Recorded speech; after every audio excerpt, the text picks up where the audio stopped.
killing of members of the army, which really, I don't think that should be. What I think should be, the hunt for those who were responsible for it. According to the news, about 20 people have been arrested, which at least we can start the investigations and interrogations of those people to find out those who were really responsible for it. But the community is also saying that um, the military has started a reprisal at burning houses and at the end of the day, just arresting people or killing people for the sake of, of the issues that happened. Um, Although the military has countered back, saying that it's all propaganda by the community leaders who are trying to justify the act that was perpetrated against the military.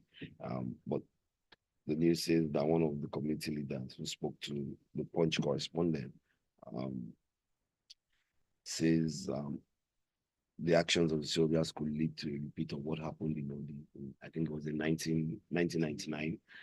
I hope we don't get there. But first and foremost, I don't see the reason why, because of community clashes, you now attack those members of law enforcement who come to try and separate the dispute, which is another side event in the history of Nigeria's um, everyday life again, but this time is in Delta State. I do hope that the perpetrators are arrested and tried according to the laws of the country. And once again, my condolences to the 20 Nigerian members of the Nigerian Armed Forces. The last time I checked, the numbers was left at 16. Has it hit 20? Well, the news says about 20, but the release yesterday was 17 that were killed, members of attached to the 181 amphibious battalion, um, who were responding to a distress call on Thursday, were ambushed and killed. It was reported that on Saturday that the bodies of the soldiers were recovered by soldiers of the Joint Task Force under the supervision of the General Officer Commanding 6th Division Nigeria, I mean Major General Jamal Abdul Salam at the Okwama community. It's just, I, I, I really, it's sad. It's really, really sad. I see no reason why, you should attack those who come to try and bring peace to Now, the situation. what if, just before I go over to Chibuzor, because I know you'd have some things to say about this issue, very tragic one. See, the movement to recover the corpses of the fallen soldiers is also now being led by another commanding officer from 6th Brigade. In itself, that move, the tragic incident, also was led by a commanding officer. And here we go. The army itself, or our soldiers, are already stretched. And here we are with all of these internal issues that ordinarily we should have the police. What has happened to the mobile police that we used to know for civil unrest, going to quell situations like this? That's a great question. Like we said, the army today seems to be doing well. We're fighting wars all over Nigeria. That's the reality. Terrorism, banditry, insurgents. It's all wars across different parts of the country. North, west, south, and maybe not so much in the west, but the east, in the north. So usually, what then happens is during times like this, you find that the military is also deployed. It's not a one-off riot where you deploy the mobile police to stop the unrest, but because of the persistent um, attacks on communities, clashes, and so on. But the fact remains that the military is stretched across all the geopolitical zones of Nigeria. I think there's a need to increase the number of personnel in the security forces. We had this administration had said before they came in that they were going to increase that personnel. Also, the ease of joining this security outfits is something that also has to be checked. which for me, I don't see a reason why I can't wake up in the morning and say I want to join the Nigerian police and go write a test, or join the Nigerian armed forces and go. But the process is just should I call it backwards and archaic. Maybe Chibuzor has a few things. Chibuzor, communal clashes. What does it say about our the resolution mechanism of this kind of issues that led to for it to degenerate to this level, and then it has taken the lives of officers who taxpayers' monies were spent, not with that alone, the other officers who went with them. What does it say about the speed with which we move to resolve these issues? So I'll look at it from various points. So yes, you've spoken about communal clashes. Communal clashes as old as Nigeria even predates the entity called Nigeria. So yeah, stuff that we've lived with. And like you mentioned, we've had various forms of local dispute resolution mechanisms, from actual fighting it out to actually sitting down with traditional leaders and leaders within the community to resolve it. When I see instances of this, and this is not just in communities like Okwama, this is across the country, where the traditional structures have been eroded over time, they've fallen, such that you have a younger generation who have little trust in the heads of the communities. And this is also because of, there's a lot of, even the way those heads of the communities tend to emerge these days, it's driven largely by political forces who try to use those stools or those positions to drive their own discourse. So and other things like, manipulation by phones and all that. So there's a lot of issues around even the traditional structures today. One way to resolve it obviously is to strengthen it, and that's something that needs to be done, because we shouldn't have been getting to this point. The other thing I was talking about by Uade was obviously about, did we need to deploy the police, or did we need to deploy the army in this instance? I'm an idealist largely. So typically, when I look at my books and I look at where we should have had the police, but if I tweak on my realism cap, I said, can the police stand up to the struggles for today? The big answer is no. We do not have. It's well documented that we don't have the numbers in the police to be able to sort it out. From personal experience, I'm not trying to be controversial here. I am not sure the police have the capacity, to be able to deal with these issues. So, and unfortunately, I think, and this is my clear opinion, that several governments in the last 2 or 3 regimes have paid almost lip service to the side of increasing the police. And I'm not just talking about quantity. I'm talking about quality of police. And it's not just about the police. Even I know some months ago, I actually made mention of how the armed forces, I remember, I think it was when the chief of army staff or went and talked about how they were going to improve their relations, how the officers on the ground need to get to the point where they do understand that there is some relationship between them and the civilians, that it's a relationship of sorts. We need to get to the point where the people on the ground, Nigerian citizens across board, including Okwama, understand and respect the army and the military forces and know that they are there for our good. And the officers also need to know that we are here to serve these people. We're the ones putting our lives on the ground in the forefront. So when I see I know that this is a very sad time, so I'm not going to go heavy on the army communication channels. When I see some of the comments and statements coming out, while I realize and understand where the depth of the pain it's coming from, I ask myself that the army will be better served getting professional communications people to drive their communications channels, especially at times like this, and not people who are so close to the hurt. Because you see, I was on, there were several messages coming from me, and if you could read between the lines, you know that, hey, we are not going to stop at every. When you say I'm not going to stop at any, there was no way you could define how far they would go. And that's what has led to people point back to OD, poverty is Akibiam, and that's where you see what the army is stemming as propaganda. And also, there's also the place for the Nigerian press. This didn't happen. This has happened over the weekend. We've had at least over 24 hours, going to 48 hours on news cycles. We should have somebody on ground, who are giving us on the ground what is happening in that spot. But right now, it's open to everybody either posting pictures of things that massacres happening, reprisals happening. and the populace are left to take a position on who should support or not. So, there are various things that need to get right. But hey, is this something that we should have had? No way.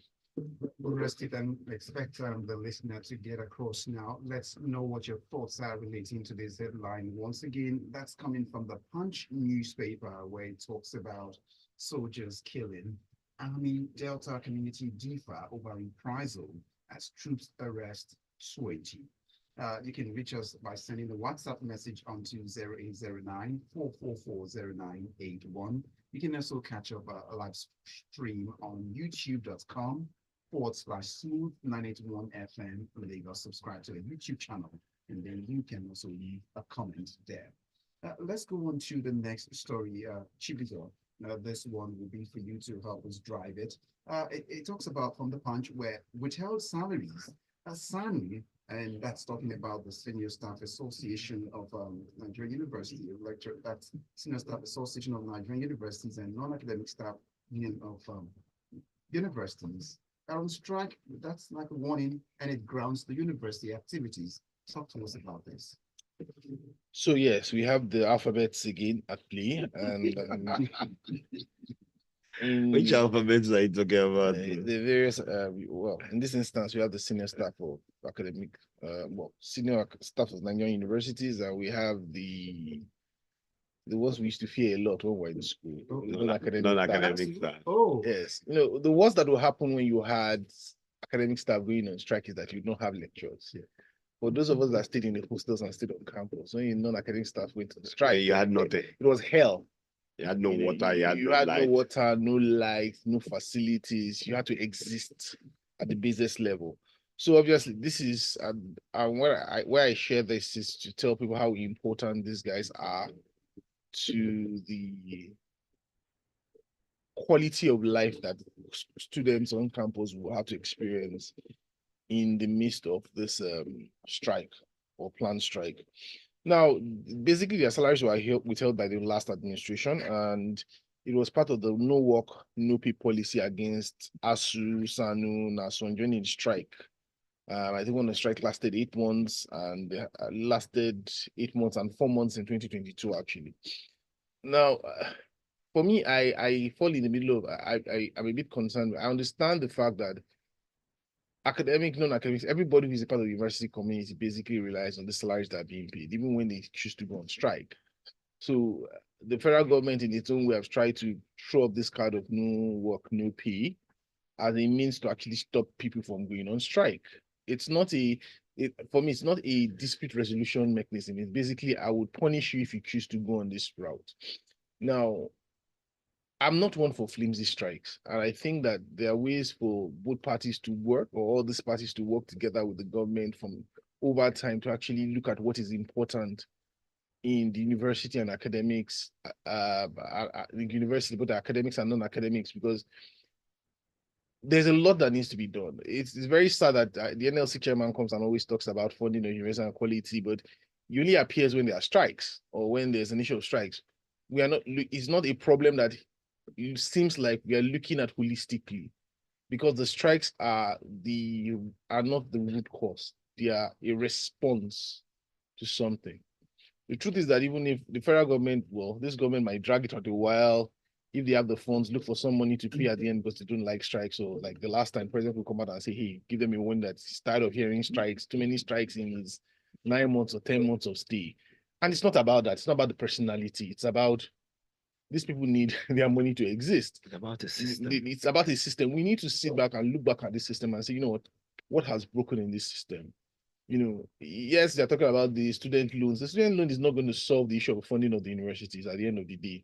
You would give the university some level of autonomy, but that money would not be made overnight by the university to get them up to scale to where they need to be able to pay these salaries, to be able to pay for facilities. So we need to actually look at it holistically.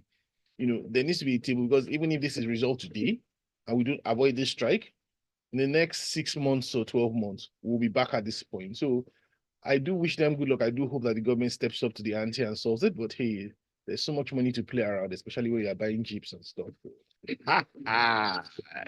Now, let's return. We'll get back.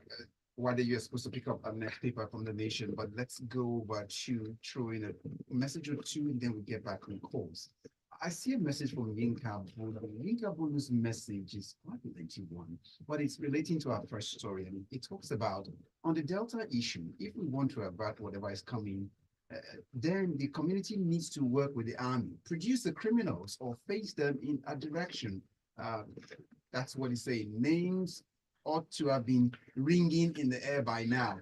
I have also read and listened to lovers of Nigeria saying it's the role of the police to investigate, and the president is wrong for giving the military free hand to get to the root of the issue.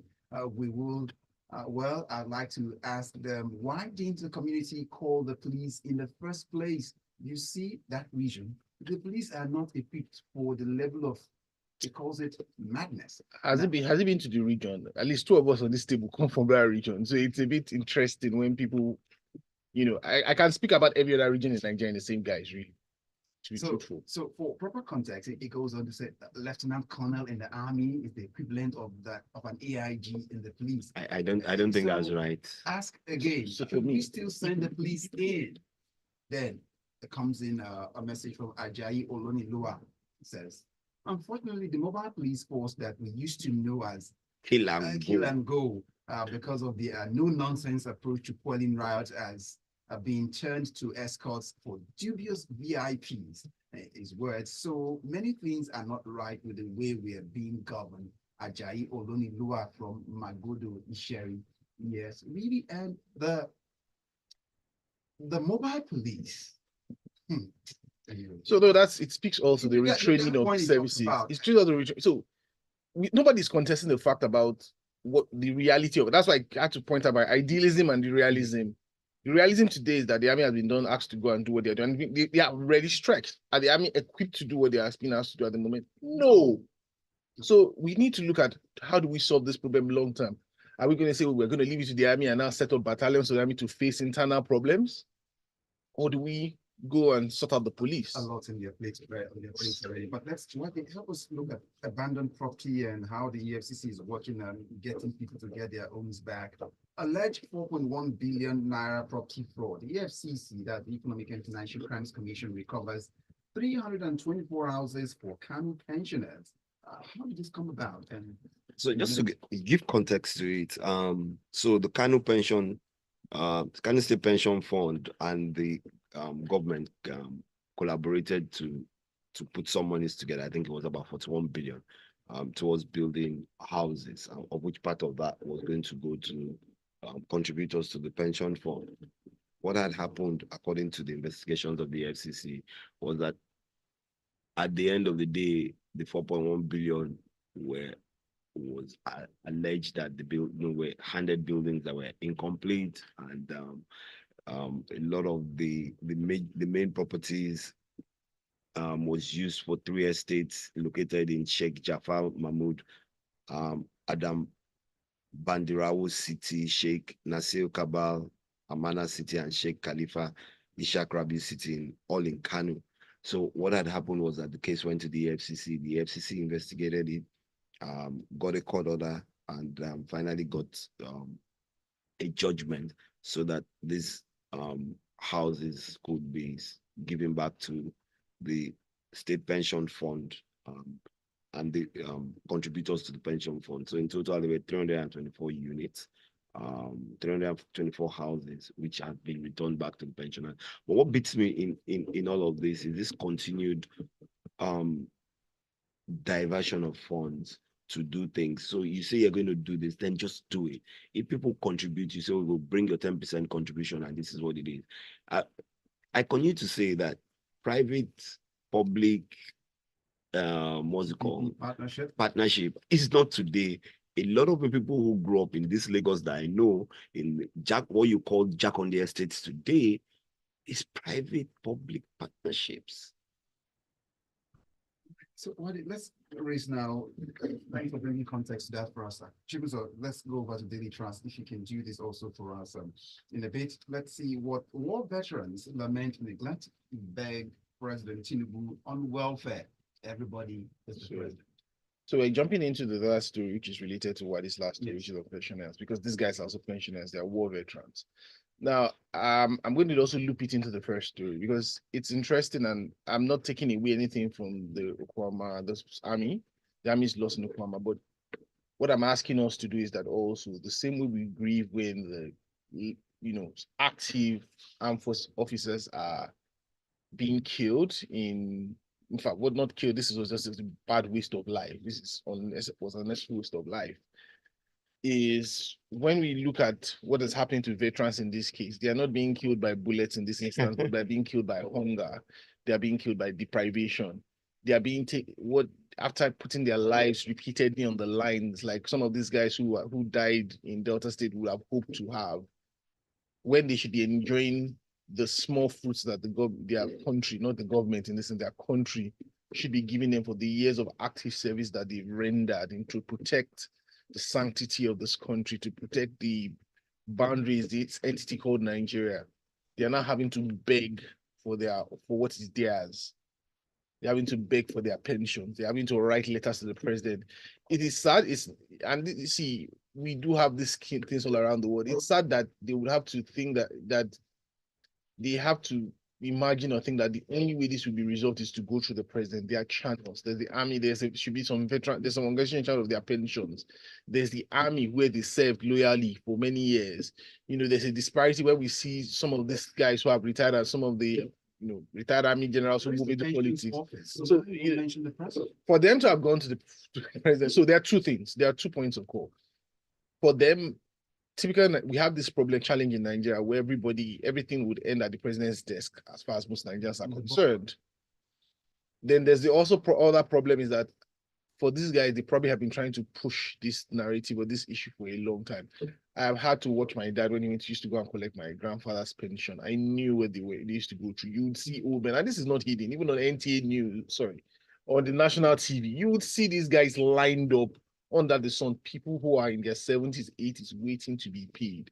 We need to do better for these guys because, hey, guess what? When time comes, we might also be on the other side. All right, so it's over. Messages waiting. It's a pile of it. It's a rain of it. Cisco Delgado comes up. He says, Chibuzor, the problem is that slogan, please is your friend. It's here to grant us to buy the city because the reverse seems to be the case. Until our paramilitary forces are trained on how to be technologically compliant, I don't think fighting terrorism and banditry will go away. Long time Cisco Delgado's thoughts. But if you can't think, then I guess even when you bring all the technology in the world, you still can't get it done. Daniel from Frestack says, I'm truly frightened by the lack of investigation by the Nigerian press on this issue. I've not heard that reporters from the mainstream media are on ground to factly document the atrocities being committed. The Nigerian army has allegedly now killed civilians, and I'm yet to hear about one soldier being brought to book. Just propaganda from all sides. The press should go there and tell the truth, not waiting to be spoon-fed information. Daniel's thoughts this morning. Ibuku from K2 says, a sad incident in Kwama, but so far nobody has established who was responsible. Now, the army does not have the competence or training to carry out investigations, and the police should be trained to investigate crime and not competent enough. What a conundrum. The army should not be involved because there is a clear conflict of interest and their track record does not show a respect for civilians at the best of times, let alone where officers have been murdered. So you can see that's now coming in. Yinka Bolu sends us a ranking for Uade. Okay, so we'll check that out. But thanks so much, Yinka Bolu, for sending that one up. We'll pull that up shortly. Tolu's message says, it goes on, it takes a jibe. I like the jab. There's so much to throw around when we buy Jeeps. And that's Chibuzor's thought this morning, right? That echoes it. Anyway, Jerry's message is here waiting. He says, my take on the military reprisal, allegedly now, this I know is not the worst attack on our military. We have seen where a whole truck of soldiers were being killed and their heads and all that used. And then I'll throw in a message from, let's see, Oluwashi's message is what I'm looking at, and it talks about the story about what kickstarted the crisis that led to the killing of the soldiers isn't clear. I've seen letters from the Kwama community to Delta State governor complaining and asking for help concerning someone from Okoloba community that probably went unanswered. Why are all the senior military officers all together on a mission? For example, a captain commands and controls company-sized units, 62 to 190 soldiers. It ranks above the first lieutenant and above and below major, yet there were two captains, a major or two. It goes on that a lot of explanation still needs to be made to the Nigerian public. Angel's messages here, and Angel, which vendor we go for now? Okay, let's take what is coming in now. Is it really possible that people in a community could overpower and do that to experienced soldiers? I don't think so. If the soldiers died, how did they know it was the community that was responsible? This is an oil community. It means there were vested interests. In the past, we've had incidents where the army has killed the police and correctional officers just to take a prisoner in their custody. But there's so much more we are not being told. And so the days ahead would help us understand the rest of it. So, gentlemen, we understand Uade Cardoso begins cleaning the original stable of the house at CBN in 2 sentences. I don't know what they mean by cleansing. The man is trying to restructure the office. He's trying to move people to where they think they should. You know, they are more functional by moving people to Lagos offices and carrying out their work. That Lagos office still holds now. Yeah, it's still. There was a rumor that there were some people that were going to be pushed out. Well, so if he's reorganizing the system and disengaging people, so well, he has the right to do that. And that's the chief executive. Yeah, it's a usual routine thing that. Unfortunately, well, I have my own personal comments about. Well, but that's the standard. Chibuzor, chief executives come in and decide that they need to restructure and realign. So I guess that's what it's. We draw the curtains this morning on Freshly Pressed on Smooth 98.1 FM. I want to thank you, Chibuzor, Nwaezeapu, for your time as always. Thank you very much for having me here. And thank you to Uade Ahimie for your time also. Thank you for having me. Have a great rest of the day. Importantly, we say thank you to everyone who sent in messages and still trying to get in messages across. I see Dima Puza's message. Gary Newton, you're still typing. Thank you all very much. But we're not done. We're heading straight into the grapevine where the next conversation will be all about entertainment. I heard something about Burna Boy's sister. And if you stay with me, and I'll tell you about that and more. Femi Kuti is also talking. Why is he talking? Is he wondering? Is he angry?